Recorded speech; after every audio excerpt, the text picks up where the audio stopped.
Vamos então para o primeiro assunto do dia. O presidente Lula atribuiu a alta no preço dos alimentos ao aumento do dólar e a política monetária do Banco Central. Em entrevista à Rádios da Bahia, Lula disse que a moeda norte-americana subiu porque a gestão anterior do banco foi irresponsável e deixou uma arapuca para o governo. Vamos acompanhar um trecho.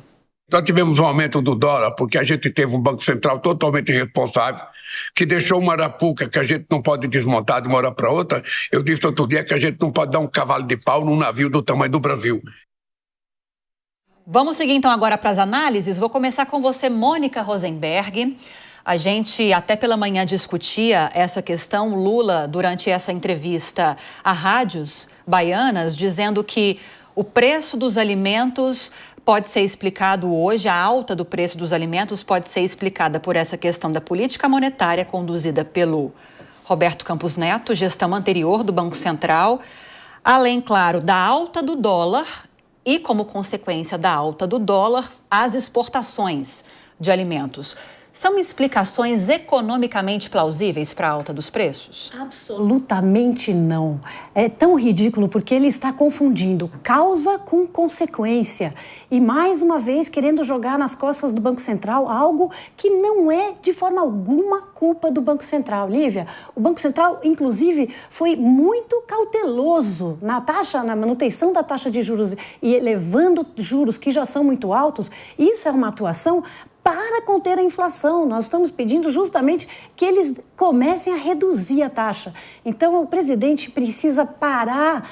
Assim, a coisa que mais ajudaria a reduzir a inflação seria se o nosso presidente parasse de falar bobagem, porque ele repetidamente fala coisas que não deve e atrapalha a equipe econômica que está tentando controlar. A inflação é um sinal de uma doença no país. Ela é sinal de um problema na economia que está gerando aumento de preço. Ela sozinha não faz o preço subir. Então, você dizer que a inflação é um problema do Banco Central, que a inflação é um problema do aumento do dólar, todo mundo acompanhou. Quando o dólar estava em 5,50, 5,60, o Lula foi no mercado financeiro aqui na Faria Lima, fez uma fala desastrosa no momento em que ele precisava fazer uma fala para acalmar o mercado e o dólar já deu um salto para 5,80. 5,80 e a gente já falou, puxa, olha o dólar subindo porque o presidente falou o que não devia. Depois veio aquele anúncio do pacote, novamente o descontrole, né? Aí o dólar explodindo. Hoje ele voltou para 5,80, que é um patamar onde ele tem que ficar, mas o que o governo tem que falar é anunciar corte de gastos, é anunciar medidas de longo prazo que possam efetivamente melhorar a economia para que a inflação não volte a crescer. E não o contrário, começa a falar em vamos segurar preço, vamos controlar para permitir que o trabalhador possa comprar comida. Não é por aí, você precisa atuar na causa e a fala dele, mais uma vez, foi muito ruim. Ele deveria deixar a equipe dele trabalhar, deixa o Haddad fazer o que ele está lá tentando fazer e se contém a falar dos assuntos que ele domina. Agora, Ellen, a gente tem acompanhado alguns discursos do presidente Lula dizendo que não dá para mudar a condução de uma política monetária de uma hora para outra.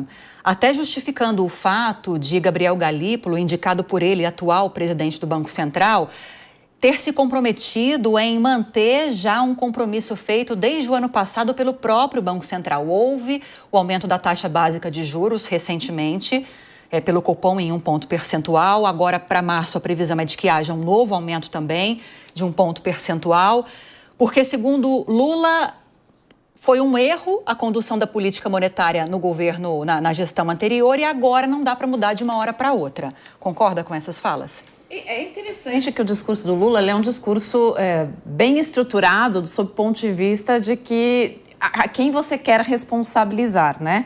Porque o que acontece talvez ele saiba realmente que o Banco Central está fazendo é tentar apagar um incêndio que ele criou. Né? Um incêndio que ele criou. Por que o dólar foi lá para R$6? Porque onde todo mundo esperava um corte de gastos reais, o governo anuncia um corte de gastos que não foi suficiente e ainda uma isenção de imposto de renda, né, até R$5.000, que sacudiu, obviamente, o mercado, que viu que nesse governo não havia um compromisso com acertar as contas, ajustar as contas, e aí, é claro, disparou o dólar, fez com que as exportações aumentassem, e isso é verdade, as exportações acabaram aumentando, e aí a gente teve inflação dos alimentos, que também tem a ver com questões climáticas, né? Mas tudo isso por quê? Porque inicialmente o governo não teve um comprometimento que era o que era esperado deste governo. É um governo que desde a PEC da transição é um governo muito gastador. E aí, quando o Lula criticou a autonomia lá do Banco, a independência do Banco Central, bateu no Campos Neto, porque tinha que achar ali um artífice para ficar responsabilizando, mas no fundo parece que ele sabe que é isso que tem que acontecer. E aí, quando o Galípolo entra já com 2 aumentos precificados, isso já tinha ficado avisado lá atrás, fica fácil também. Vamos combinar que o Campos Neto deu uma boa ajuda para ele, né? Porque assim, quando sai, já deixa 2 aumentos precificados, você pode ficar justificando, dizendo, olha, não dá para mudar a política assim do Banco Central. Não dá porque ele é independente, ainda bem que ele é independente, né? Que bom que não se quer mexer nisso, ou pelo menos espero que assim continue. Mas é isso, estava precificado, não me parece, pelo menos tudo que se conhece do Galípolo até aqui, que ele vai fazer alguma grande alteração na rota. Agora, essas coisas só aconteceram porque lá atrás o governo não apresentou um real compromisso com o ajuste fiscal. E aí, Cíntia, eu misturando o que Mônica falou e o que Ellen falou, chego à conclusão, e quero te ouvir sobre isso também, que há sim um componente para explicar essa alta no preço dos alimentos, no patamar que está a taxa básica de juros, na alta do dólar, nas exportações que aumentaram, mas não dá para o governo federal jogar tudo nas costas dessas questões econômicas e não tomar para si também a responsabilidade da necessidade de um ajuste fiscal para controlar as contas e que tem reflexo no preço dos alimentos, reflexo na inflação, no preço de tudo como um todo. É por aí? Primeiro, boa tarde Lívia, boa tarde às minhas amigas aqui de bancada e boa tarde a você que nos assiste. Lívia, a grande questão é que fica muito feio, né? Isso de sempre isentar a responsabilidade e jogar em gestão alheia, em gestão anterior. Então é como se a gente estivesse assim nos primeiros meses do mandato e isso não é verdade. Nós temos aí mais da metade do mandato já foi. Então, nós estamos num momento em que já tem a necessidade mínima por responsabilidade de se assumir aquilo que não deu certo. Então, essa fala, me parece assim, uma fala bem cortina de fumaça, marapuca do Banco Central, como se a gente estivesse com antagonismos jogando contra o próprio país e como se tivesse um interesse, uma grande maquinação para que esse governo dê errado, quando isso é uma balela, né? Então é importante que cada um assuma as suas responsabilidades e se proponha a fazer o que não se fez até agora. Então medidas efetivas precisam ser tomadas. Enquanto isso não acontece, como sempre, quem paga o pato é a população. Então não dá, é uma desculpinha esfarrapada. Mônica. Inclusive fica a pergunta, se a inflação tivesse caído, ele ia dizer que foi o Banco Central que derrubou a inflação, né? O Banco Central não tem sequer esse poder, ele está ali para cuidar de política monetária, política cambial e, assim, é uma das ferramentas de controle e de, por exemplo, os leilões, né? Os leilões que o Banco Central pode fazer para reduzir o valor do dólar. O Banco Central até tentou. Mas na hora que o Banco Central entrou, já não era nem suficiente. Mesmo fazendo leilão, não derrubava o preço. Por quê? Porque tudo isso tem a ver com expectativa, muito da inflação, tem a ver com a expectativa do mercado, o que o mercado está vendo. E aí a Ellen falou muito bem, nós não estamos vendo neste governo sinais efetivos de compromisso com as medidas que têm que ser tomadas para reduzir a inflação. E falando nisso, Ellen, inclusive, na abertura do ano legislativo, lá no Congresso Nacional, foi lida a mensagem do presidente Lula, a mensagem que foi levada pelo ministro da Casa Civil, Rui Costa, lida pelo primeiro secretário do PT, Carlos Veras. E nessa mensagem, Lula deixa claro que não está no radar, pelo menos no momento, ou não estão no radar, nesse momento, novas medidas de cortes, como foi anunciado em novembro do ano passado. Mas há uma defesa de pautas econômicas, que são prioridade do governo, agora em 2025, regulamentação da reforma tributária que precisa avançar, a ampliação da faixa de isenção do imposto de renda para quem ganha até R$5 mil. E aí entra um ponto de preocupação, porque essa ampliação da faixa de isenção gera perda de arrecadação que vai precisar de uma compensação. E qual vai ser a compensação? Haddad disse que tem uma alternativa, mas que ainda precisa ser apresentada ao governo. Ao governo, ao parlamento, né? Porque o Hugo Mota falou isso para dar. O Haddad, o Lula mandou o recado na abertura do ano legislativo e o Haddad foi lá pessoalmente falar com o Hugo Mota e entregou para ele uma lista lá de 25 prioridades do governo, que é um pouco estranho, porque quando a gente tem 25 prioridades, normalmente não há uma prioridade, né? Mas são 25 prioridades que foram entregues lá, e a primeira coisa que o Hugo Mota disse é, bom, se você, entre elas está a isenção aí, né, para quem ganha até R$5.000, e ele disse, vai ter que me dizer de onde vai sair esse dinheiro, né? Vai ter que explicar de onde vai sair esse recurso.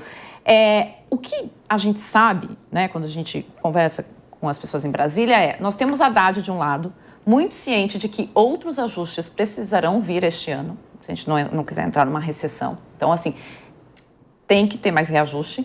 Por outro lado, tem um Lula em ano pré-eleitoral. E eu não sei se vocês sabiam, mas hoje em dia as pré-campanhas começam 1 ano e meio, 2 anos antes das eleições, né? Antigamente você tinha o ano de campanha, 2026, então janeiro começava... Não, hoje em dia a pré-campanha ela já está acontecendo. Ou seja, nunca para então, né, Ellen? Se isso. 2 anos antes, e na verdade para. É isso, exatamente, porque assim, você sai da eleição municipal, a gente saiu da municipal e já tá... as pessoas já estão fazendo a pré-campanha. Então, num ano de pré-campanha, em que se fala em arrecadação, de campanhas, né? Os partidos têm que começar a organizar isso, em que você tem que começar a pensar em medidas que vão ser apresentadas, é muito difícil esta ala, que desde o governo de transição está perdendo, que é a ala do Haddad, conseguir um ganho em 2025. Então, assim, há sim uma parte do governo que está muito ciente que é preciso fazer ajuste. A parte que está vencendo desde o início do governo não é essa. Então, não me parece muito provável. Posso complementar? Claro, pode falar. Eu sei que não é a palavra, mas só para complementar esse assunto da campanha e da pré-campanha, se a gente for pensar bem, a pré-campanha do Legislativo, por exemplo, federal e estadual, começa no dia seguinte à eleição deles, né? Não é no dia seguinte da eleição municipal, porque a própria eleição municipal, eles já fazem os acordos de que candidatos a prefeito eles vão apoiar em troca de apoio depois na candidatura deles. E a gente comentou a lista de 25 prioridades do governo que o Haddad foi levar. Eu gostaria de ver a lista de 25 prioridades do Poder Legislativo. Quais são as prioridades, nem que sejam 25, quais são as prioridades dos nossos parlamentares? Porque a impressão que eu tenho é que a única prioridade deles é manter as emendas parlamentares para se eleger, exatamente. Agora, Cíntia, Ellen tocou num ponto importante que a gente tem dentro do governo aquela ala mais politizada, que está de olho mais na repercussão política das decisões, das ações do governo, e temos uma equipe econômica liderada pelo Fernando Haddad que realmente está preocupada com essas questões fiscais. Até porque sabem que esses integrantes, que no fim das contas, o resultado dessas ações pode ajudar ou não a reeleger o presidente Lula, ou seja, quem for que for ocupar o lugar dele nessas próximas eleições. No fim das contas, quando a gente olha o que está acontecendo, está havendo um equilíbrio entre essas alas dentro do governo ou não? Porque a Haddad consegue emplacar muita coisa, apesar da dificuldade. Você acha que há um equilíbrio ou não? Tem uma ala que está conseguindo se sobressair? Olha, na verdade, eu acho que não tem um equilíbrio no sentido de que ninguém se sobressai positivamente. Então, se dá para falar de um equilíbrio ruim, tem. Porque o que me parece é que todo mundo tira a sua própria responsabilidade, joga para o outro. Aí faz uma cortininha de fumaça, aí um vem e fala que não fez porque o outro também não fez. Então, assim, é como a gente estava dizendo aqui, parece que a única prioridade que nós temos hoje nesse país é como eu vou me reeleger e o que eu vou precisar passar por cima de quem quer que seja, de que pauta seja e quem é que eu vou arrastar comigo, ou seja, qual é a troca de favores que eu vou fazer. Então, é claro que a gente sabe que em todo contexto há pessoas imbuídas de boa vontade, a gente também não pode generalizar, já generalizando, mas é claro que há ali talvez as pessoas que de fato têm um amor e apreço por pautas, por melhorar o nosso país, mas assim, o que prevalece, de grosso modo, a gente deixando de ser ingênuo, são os interesses que são econômicos e políticos. Então, nesse sentido, Lívia, há sim um interesse que parece que dá uma equilibrada no outro, ninguém se sobressai, pelo menos ao meu sentir, positivamente. Sabe o que eu fico pensando, Ellen? Não, vou te contar então. Eu fico pensando o seguinte, a gente terminou 2024 com 2 projeções de altas na taxa básica de juros pelo Banco Central. A primeira se concretizou, passamos para uma Selic de 13,25% ao ano. A expectativa em março que haja mais um aumento de 1 ponto percentual, passaríamos para 14,25% ao ano. E os próprios economistas ouvidos do mercado e que embasam o Boletim Focus do Banco Central, divulgado toda semana, estão esperando uma Selic agora, em 2025, de 15%. E aí, eu não sei como se darão esses movimentos, porque a projeção e o próprio Haddad já reconheceu isso, que a gente vai chegar até o meio do ano com uma inflação acima do teto da meta. Ou seja, há um cenário, ou haverá um cenário, pelo menos até o meio do ano, de pressão inflacionária que forçaria naturalmente a uma política monetária também mais de elevação da taxa básica de juros. Se a gente vai chegar em 14,25%, muito possivelmente em março, e para terminar um ano em 15%, o que vai acontecer? Que tipo de vai e vem vai acontecer nessa gestão de Gabriel Galípolo para que isso se concretize? Será que ele vai manter o compromisso de aumentar mais 1 ponto percentual e depois a história muda completamente ou não? Olha, assim, eu confesso que a gente fica numa situação, quando você olha isso, em tese, o Galípolo tem na história dele, o que eu posso olhar é pela história, né? Na história dele, um comprometimento que não se espera que vá ser rompido, né? E se o cenário nacional de inflação, de gasto desmedido continuar, o remédio que está se tendo até aqui é esse, é a elevação dos juros. A gente já teve experiências de governo tentando interferir no Banco Central. Nós já tivemos essas experiências e os resultados dessas experiências sempre foram muito danosos para o país. Sempre levaram o país a uma situação ainda mais crítica do que aquela vivida com juros altos, que é ruim, porque é ruim para investimento, por isso que a indústria está toda chiando aí, né? Porque é ruim para investimento, porque é ruim para quem precisa tomar empréstimo, é ruim para o geral. Mas é o remédio amargo que se dá quando você não faz a devida lição de casa. Me parece que o Galípolo é uma pessoa responsável e comprometida com essa independência, essa autonomia do Banco Central, que é uma grande conquista, né? Então, não acho que ele vai chutar o balde assim. Agora, a gente já viu, é isso que eu falei, a gente já viu na nossa história, mais de uma vez, o governo tentando interferir no Banco Central, tentando fazer juros camuflados ali e fazer situações em que não eram reais para remediar a economia, e o resultado sempre foi muito pior do que já estava se encaminhando. Eu não acredito que vai chegar a 15%. Eu acho que vai passar? Não, eu acho que vai começar a cair. Vamos lembrar que o mercado quer ser otimista, né? Então, ele quer acreditar que vai dar certo. Nós vamos acompanhar o que vai acontecer nos Estados Unidos, mas eu, né, do que eu escuto até do meu pai, das conversas, que é uma bolha pequena, estou pensando diferente do que estamos ouvindo aí no boletim, etc. Acho que vai ter mais uma subida, porque, gente, subir juros é muito doloroso. Quebra as empresas, quebra a pessoa física, é muito duro, é um remédio amaríssimo. Para todo mundo, né? Para todo mundo. Mônica, até para o governo também. Poxa, a dívida pública é 7-1 de juros.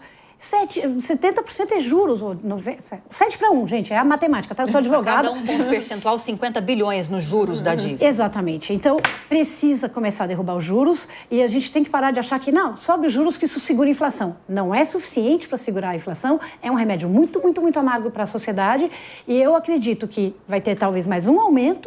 Olhe lá, não sei nem se chega a subir 1 ponto percentual, porque existe realmente esse compromisso, e depois começar a se falar em pelo menos parar de aumentar e, eventualmente, começar a reduzir. Veremos, Mônica Rosenberg. Estaremos aqui.